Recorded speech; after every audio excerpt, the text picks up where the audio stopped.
అందరూ బాగున్నారా? మీ అందరూ బాగుండాలని కోరుకున్నాను. ఎండాకాలంలో బాగోవడం రోజు daily life up and down ప్రయాణం చేసేవాళ్ళు కానీ, వృద్ధులు కానీ, పిల్లలు కానీ, ఇప్పుడు వేసవికాలం సెలవులు ఇచ్చినా కూడా పిల్లలు ఇంట్లో ఉండరు. ఎక్కువ వాళ్ళ ఫ్రెండ్స్ ఇంటికి వెళ్తామమ్మా, ఆడుకుంటామమ్మా అంటారు. సో అలా వెళ్ళినప్పుడు చాలా జాగ్రత్తగా ఉండమని చెప్పండి.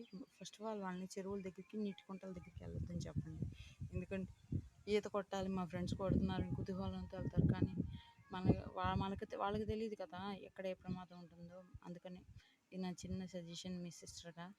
ఇంకోటి ఏంటంటే మీరు కూడా మీ ఆరోగ్యాన్ని జాగ్రత్తగా కాపాడుకోండి. ఎందుకంటే ఈ వడగాలుల తీవ్రతం మనకు బాగా ఉంటుందని చెప్పారు. సో మీరు కూడా ఆరగరగా మజ్జిగ కానీ, ఏదైనా జ్యూస్ లాంటిది కానీ చేసుకుని తాగండి. లేకపోతే బయటకు వెళ్ళినప్పుడు డీహైడ్రేషన్ అవ్వకుండా అరగరగా మంచినీళ్ళు అని తాగండి. సో మీకు తెలుసు, ఏదో చిన్న సజెషన్ నా మట్టుకు. మా అమ్మాయికి కూడా సెలవు ఇచ్చేస్తే దాన్ని వాళ్ళ అమ్మమ్మ వాళ్ళ ఇంట్లో వదిలేసి వచ్చి చెప్పొచ్చాను మంచి చెడు. అంటే అది వినదు, ఏదో నా ఆశ. ఎంతైనా తల్లికి పిల్లలంటే ఇష్టం కదండి. వాళ్ళు విన్నా వినకపోయినా అసలు ఎంత సన్నాసులైన పిల్లల్ని వదులుకోలేము కదండి. ఇంకోటి ఏంటంటే నా వీడియోస్ నేనే తీసుకోవటం కదా, మీకు చెప్పాను కదా ఒకసారి. సో అందుకే నాకు కుదరక చేయట్లేదు. మొన్న ఒకటి పెట్టాం కదా కొంగదే, అంతే. సో అందుకని రేపటి నుంచి ఖచ్చితంగా చేస్తాను. ఇంకోటి ఏంటంటే నా ఛానల్ని ఇంత బాగా ఆదరిస్తున్నందుకు చాలా చాలా థ్యాంక్స్ అండి.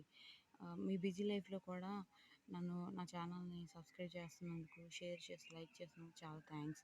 లైక్ కూడా చేయండి, ఒక్క లైకే కదండి, అదేం డబ్బు ఖర్చు కాదు కదా. ఒక్క లైక్ చేయండి ప్లీజ్ అండి. మీకు మా ప్రకృతి చూపించిన సాయంత్రం పూట చల్లగా ఉంటుంది. 1 మినిట్. యాప కాదు, ఇది యాప చెట్టు, ఇది యాప చెట్టు. సాయంత్రం పూట ఇలా ఇంకా నేను గంటలు సర్దలేదు, నాకు బద్ధకం ఎక్కువ కదా. చూడండి ఇదిగో యాప చెట్టు. ముగ్గు బాగుంది కదా. పెళ్ళి అప్పుడు వేయించాం మా పెద్దమ్మ పెళ్ళికి. సో ఇదిగో నా ఫ్రెండ్స్ ఇదిగో ఈ మందార మొక్క. చల్లగా ఇలా సాయంత్రం పూట స్నానం చేసినాక అటు ఇటు వాకింగ్ చేస్తుంటే అబ్బా ఎంత బాగుంటుంది. ఇలా పైన యాప చెట్టు ఊగుతుంటే ఇలా నేను అక్కడ కూర్చుంటాను. ఇది నా స్పాట్. ఇది మా నిమ్మకాయ చెట్టు. ఇప్పుడే చిగురు వచ్చి మళ్ళీ కాయలు కాస్తుంది. సో అలా తిరుగుతూ ఉంటాను. మన ఛానల్ సబ్స్క్రైబ్ చేస్తున్నందుకు, షేర్ చేస్తున్నందుకు ఒక చిన్న లైక్ కూడా కొట్టండి ప్లీజ్. ఇట్లు మీ Anusha Srinivas, mister missus Anusha Srinivas. Bye.